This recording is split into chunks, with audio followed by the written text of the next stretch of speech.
Now, in line with the provision of Section 18, subsection 8 of the Police Act 2020, which states thus: every police officer shall, on recruitment or appointment, serve in the Nigerian police force for a period of 35 years or until he attains the age of 60 years, whichever is earlier. The section under reference brings the police force into an era of predictability, just like the civil service rule, as the provision is mandatory, fixed like the Rock of Gibraltar, and cannot be moved willy-nilly. However, Minister of Police Affairs Mohammed Dingyadi on Wednesday said the current Inspector General of Police, Usman Al-Alibaba, will not be retiring midway into the general elections as earlier expected. Now, the IGP will be clocking 60 years on March 1st, 2023. But the minister said the IGP's tenure has been extended until after the elections. Now, let's take a look at the implication of this inconsistency on the police as an institution. And we're being joined in the studio by a retired Assistant Inspector General of Police, Mr. Wilson in Nalegu. Good morning and thank you for joining us. Thank you for having me. All right, we also have a lawyer, Sam Akabo, a senior advocate of Nigeria, in the studio to look at this as well. Good morning and thank you for joining us. Thank you for having me. It's a pleasure to have you after the ceremony. Yes. During ceremony, I only didn't get my refreshment as Congratulations. So you owe me one in 2022. We are back here again. We had a similar situation in 2021 with the extension of the previous IG of police, and all kinds of interpretations were given to the Police Act. Some of your colleagues argued that the Police Act is sui generis, is peculiar, and specifies the tenure for a police officer: 60 years of age, 35 years in service, whichever comes first, and therefore they argued that it takes precedence over the presidential declaration, and therefore anybody who stays in the office beyond that time would have been acting against the provisions of the law. They quoted Section 214, 215, 216 of the 1999 Constitution and Section 7, Subsection 6 and 18, Subsection 8 of the Nigerian Police Act. What exactly is happening? Is there a part of that provision that we do not understand as a people, or it's those at the helm of affair wanting to always create a complication for us as a people? Please take us through that whole process. Well, let me start by saying that I think when I was in secondary school, I just said more to do about nothing. It shouldn't be an issue, but now that it's an issue, let's talk about it. Let's talk about employment generally, and you see how and why the president took the decision or the line he took. There are three types of employment.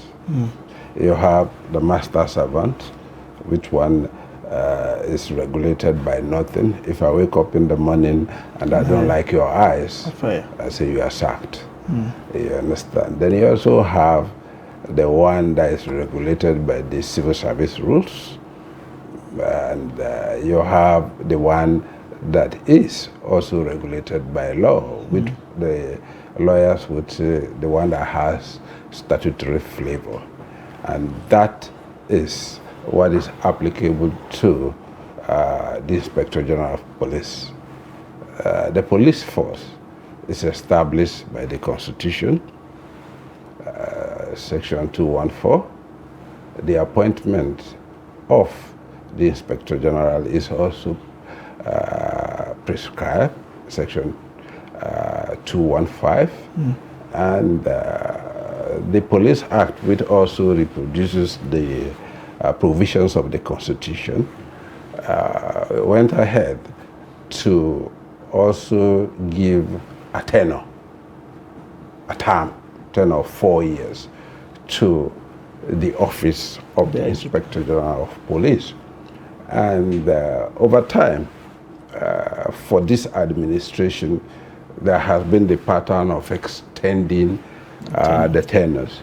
And some people had gone to court, and the court said, yes, it is within his own rights and purview, being the appointer, to extend. There hasn't been any appeal against that decision. So as a lawyer, as of today, that is the law, meaning that, yes, the president can extend. But this time around, it's not even an extension, because the gentleman has a 4-year tenure. And mind you, in law, when you have a general provision, which talks about everything, and you also have a special provision that is particular to something, if the two conflict, the what would I call now? The general provision would defer to the particular provision. And what am I saying here? If he has a 4-year tenure, and in between that 4 years, that tenure is protected by the Act, and it is within the responsibility of even Mr. President to protect it, because it's a statutory tenure that is created by the Act itself, to say if you have it, irrespective of all other encumbrances, you are there for 4 years. It did not say that that tenure can be truncated if you reach the retirement age. It did not say so. It says shall be for 4 years. And to me, the simple interpretation is that it gives a special status to the office of the Inspector General. Mind you, the Inspector General's office, both in terms of employment and removal, is not subject to the other police officers who are subject to the Police Service Commission. There is the Police Service Council, which comprises of the president, the governors, the chairman of the Police Service Commission, and the Inspector General himself. And that is the highest body. So I do not see why we should actually be bothered with that, because to me, it is not even within my own spirit to give and pursue this sort of mandatory, compulsory retirement provisions, because we have, through those provisions, wasted so much of manpower and human capital that we are having the effect both in the police and in the military. Take a look at this young man. Take a look at him. He's been retired for how long? That's wasteful. Take a look at the Western world. Take a look at them. This is even the time when you need him most, because scientists have made the point that the older the person is, the better his judgment. And if by rules of public service, because much of what you have been replicated in much of the law is the civil service rules. You understand? That says it should be 60 or 35, whichever comes first. And all of that policy is addressing one issue, which is to say, let's give younger ones to also what? Take up the offices. But who says they cannot, if what applies to those before them will apply to them? Okay. To tell you how much of that thing is being expanded, it also went to even the issue of directors. They say if you are a director for 8 years, irrespective of the rule for 35 or 60, if you retire, it doesn't make sense to me. Right, apologies, sir. So let's bring in Mr. Wilson now. We want to know, what does the extension do to the career progression of, thousands of police officers nationwide? Does it actually affect it? And if it does, what does it do to the morale of these officers? Thank you. First of all, it's not an extension. I think Ebo Silk has clearly explained that because, and I think it's because the public are not privy to the letter of appointment that was issued to him in the first place. Because I think the relevant provisions of the Police Act 2020 is being implemented. And by that, it provides that on the advice of the Police Council, the President will appoint from among serving members an Inspector General place. And also, Section 7, subsection 6, also goes to say that the IG shall hold office for 4 years. But you see, people have been used to, once you get to 60 or 35 in service, you leave. And so, as it's approaching, I think that's why the controversy came. When the IG is approaching 61st of March, and of course there will be a lot of jostling for that position among the junior officers following the practice. But no doubt, some people, those who have gone very far in lobbying for that position, may be discouraged and feel that, oh, I should have been IG, this happened. But the president is within his power. And then if the law one day has to be implemented. But I'm sure going forward, to get to a level that necessary adjustment, but as it is, what are you going to say?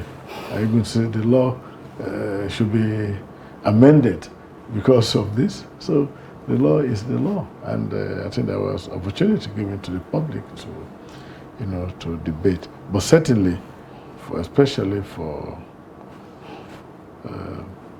some officers, they might. But all of us know when you go into the force, if you're lucky, you become the IG, you become DIG, you become AIG, or CP, or DC, or whatever.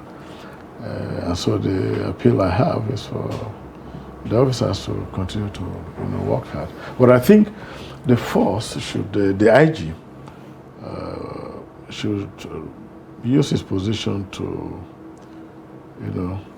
kind of develop a kind of succession plan so that when the time is coming, you can pinpoint, in a proactive manner from the officers you have who is likely to make this position. That proactivity and getting, identifying future leaders, I think that might happen because as an IG, now that you have a stable tenure, it is easier for you to develop your policing plan, which is the core responsibility of the Inspector General, to develop a policing plan. So you know how to arrange your policing plan, short-term, mid-term, and long-term. But if you don't have a defined tenure and just a phone call can get you out of the office, so it's good to have a stable. I think it's the communication that came from the police affairs, I think, ministry that created when they say has been extended by 4 years, has been this. But strictly speaking, if you read the act, specifically section 7, subsection 3, appointment, and subsection 6, and then, but when you go to 18 of the same act, so like the learned, said, the IG's position is a special one. The Police Service Commission has power over from the constable to the DIG, but IG is Mr. President and Police Council. Interesting perspective there, coming from the two of you. But when we had this argument in 2021 about the last IGP, several months down the line, the president also showed him the way. On the one hand, it does seem like he's trying to protect the provisions of the Act, but he has seen also going against that. Does that also mean that despite the Police Service Act as amended, it is still within the prerogative of the President to hire and fire at his will without recourse to the Police Council, because we have not seen one meeting hold in recent time? If he does that, he'll be going against the law, because the law specifically states that with the advice of the council, the police council. And so I do not think so. But let me also make the point, because I think he alluded to that. The Police Act gives some flexibility, and from that you can make some sort of extrapolations as to why you find that there could be this extension. The Police Act allows for the recruitment from the retirement corps into the police. You understand? It is within the powers of the Commission to employ retired policemen back into the office for 2 years, and if need be for another 2 years. So there is that flexibility. You understand? But talking specifically, let's address this issue. What is really the issue here? We are having an election, and we are having somebody who has a sixth sense of the environment, both the campaign environment, which is the pre-election environment, the election environment, and the post-election environment. And you are telling me that it is wrong for us to say the law says this person should stay and address and manage the post-election environment. I do not think, if you have the country in mind, it should be bothered about whether or not there is some rule somewhere that says at 60 you should retire. If for anything, common sense, I'm sorry if I'm using that word, right, should dictate that that is the way to do it, that's the way to go. Because the office of the Inspector General of Police is very extensive. If you read it, the Inspector General of Police is the one who gives recommendations for the appointment of the DIGs, AIGs, Commissioner of Police, and all of that, and the formations, the establishment of the formation. They give him absolute powers to reconfigure and give the vehicle or the architecture of the administration of the police. That's a very extensive office. And it is not one that you say, okay, like he said, whereby on a phone call, we've had that issue where even junior officers will walk into the office of the Inspector General of Police and arrest him and whisk him off the office. We shouldn't be having that. We should have some sort of a stable and protected tenure regime.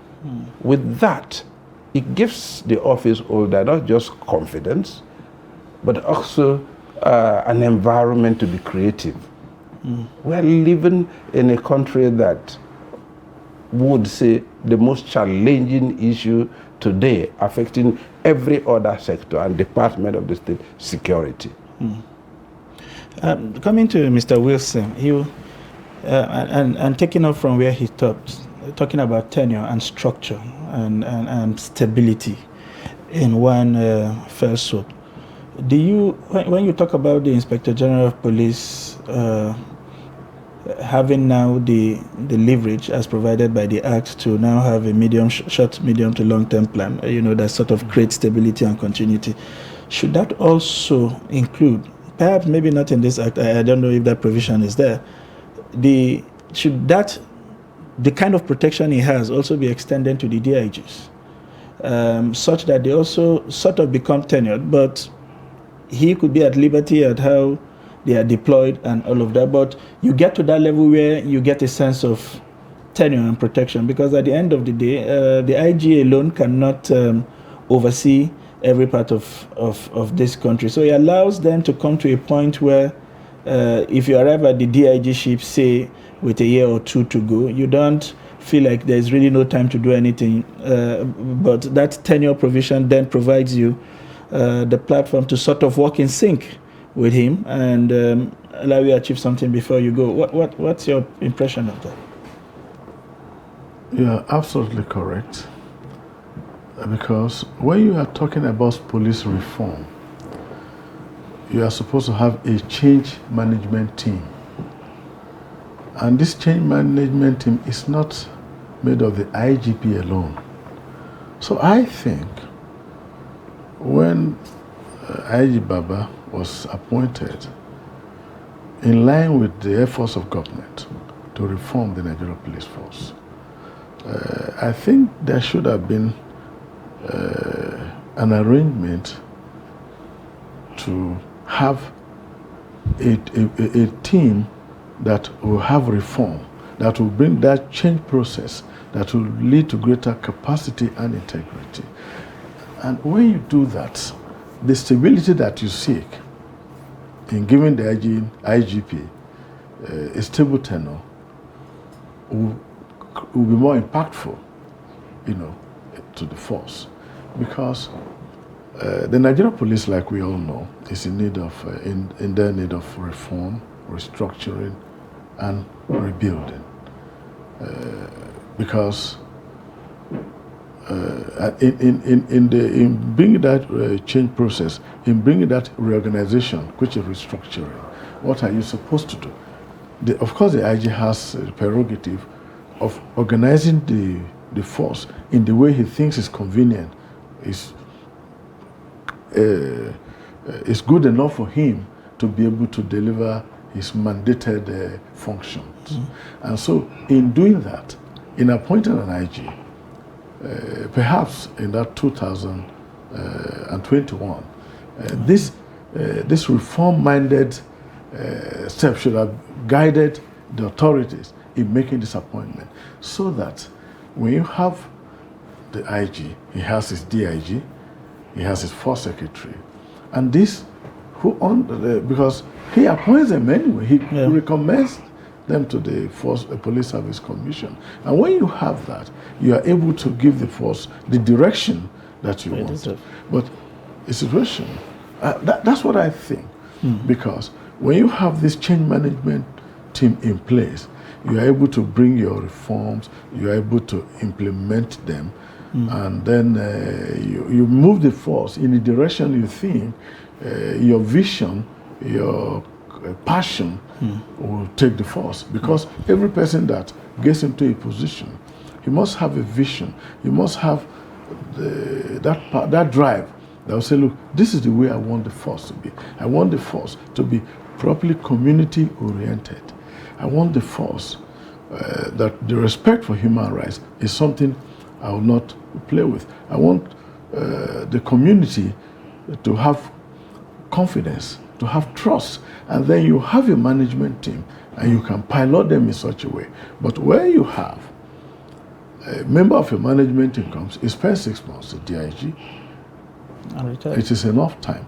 So I think going forward, now it is a good thing that Mr. President is implementing the Police Act 2020, and I think that should also be very helpful, so that you can say, look, we have tons of reports on police reform, and this is my mandate, and this is the team, and the IG selects the team that can work with him, and at least the team is able to stay with him for 3 years, minimum 2 years, not 3 months, 6 months, and they are gone, and you bring another person. So in appointing IG going forward, after this IG has served his tenure of 4 years, that should be factored in, so that they can have a team, and you expect that all the DIGs that have been appointed will serve with him, because they understand his vision, they know his passion, and they are able to drive the force to create the change that Nigerians Probably want to say. Seriously harmful. All right, still on you, Mr. Wilson. Now, I'm glad you actually talked about the criteria for appointing an IGP. Now, but some people have been asking and are still asking if there aren't, other competent hands from other regions. They're asking why the IGP has to be, from the north. Because, correct me if I'm wrong, the previous, IGPs, we have Ali Baba now, and then the previous one was Adamu, and then Idris. Why must a northerner be at the helm of affairs? Why can't people from other regions, or why can't a selection go to people from other regions? Yeah, I know there are always a complaints of geopolitical domination, but I know that IGP Solomon Arase was appointed by this president. He's from the South. So it just, that's what I think. It just happened, and that is why. If you understood my previous remark, I'm saying in considering a proper management team, it should start from the appointment of the IG that can drive it. But I think IGP Solomon Arase from IG is not from the north. And I just want to disabuse, because there is no police officer that gets to the rank of commissioner of police that is not competent, because he's gone through a lot of process. Either he's attended all police courses, or we take police courses very seriously. Either he's gone to the Defense College, he's gone to NIPS, and many other courses, both locally and international. So they have done that, but in a complex country like ours, I know that our leaders are guarded when they make this decision, because the decision of appointment are very sensitive issues in Nigeria, and I think those are things that they will do so that the perception of geopolitical domination does not, come in. But my remark is that this president appointed Solomon Arase, who is not from the north. Interesting. The Leonard Sig. Yeah. Looking at, you said something that was quite instructive in your opening statement, while pointing at Mr. Wilson, about how the system has sort of wasted people. It has spent so much training because of what has been the practice over the years. Except for the office of the IGP, as you alluded to, that practice is still very much in place. Yes. So if the president wakes up, despite the provisions, despite upholding this and all the reasons that you advance, if he wakes up by this, if a new president comes in, let's say by June, and he's not comfortable with this, he still has got some kind of prerogative to let him go, and probably will go down the line to go pick somebody else, and everybody right in front of that person gets flushed out without doing a cost-benefit analysis of what it has taken this country to train those level of competence. Is there something else we can do? And I say this with due respect to how we can continue to conserve our best. We saw that in the army. The last time he brought in the last chief of army staff, because of where he was picked from the rank, there were a lot of disaffections within the system, and there was a public announcement that, well, we are not asking you to go. If you are comfortable with your junior being at the end of the you can serve out your term, but if you feel you're not comfortable, then the roads are open. What is there something we should be applying to the police? How can we keep motivation high by finding a way to get people, to retain our best from regardless of wherever you pick the IG? That's my prayer. That's my prayer. It's not just with the military. I think for now, there are about 35 people who are within that bracket that could be picked from that pool of AIGs and DIGs. That's about 35 of them. Any one of them there can be appointed. And definitely it's not going to be a toss of the dice. So many things are going to get him, but most of the time it's lobbying. They lobby and it has to do with your nearness and favor you get from the people in power. And that's where you have the unfortunate thing. Assuming now you have from that 35, you pick the youngest in terms of age in the police force as the IG. What do? You force all the others to retire. You're not just losing men, you're losing institutional memory. You're also losing the human capital. And mind you, just like he said, before anyone, there is no miracle that will catapult you to the rank of AIG within 20 years in the police. No miracle can get you there. And within that time, you go to all these courses, this training, and you would have traversed the entire country. You have what? A memory or a map of the crime situation, the conflict situation, the security situation or architecture of the country. You have that. That is what makes you the high-end police officer. That is what actually tames you. And that is the difference between you and the rank and file.